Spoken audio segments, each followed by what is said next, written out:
मम नाम अतीरा अस्ति। नमो नमः। मम नाम सृष्टि सिंह अस्ति। सर्वेभ्यो नमो नमः। मम नाम भूमि अस्ति। नमो नमः। मम नाम श्री अस्ति। आज हम लोग आपके सामने एक संस्कृत गीत गाने जा रहे हैं। इस गीत का नाम है ना लभ्यते चेत् आम्लं द्राक्षाफलम्। तो आइए गीत शुरू करें। एक श्रीकालः वनं गच्छति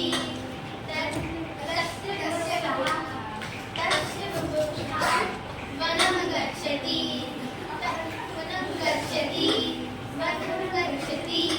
तद्विगच्छति किमपि न लभ्यते इतोऽपि गच्छति किमपि न लभ्यते शान्त जायते खिल न जायते सशान्त जायते खिल न जायते किञ्च करोति स किञ्च करोति वानरः पश्यति रक्षकः पश्यति भागः पश्यति कृष्णः पश्यति श्वेत जायते तत्सशोभनं जायते श्वेत जायते कृष्णः जायते किञ्च पश्यति स किञ्च पश्यति किञ्च पश्यति स किञ्च पश्यति पश्यति द्राक्षालतां स पश्यति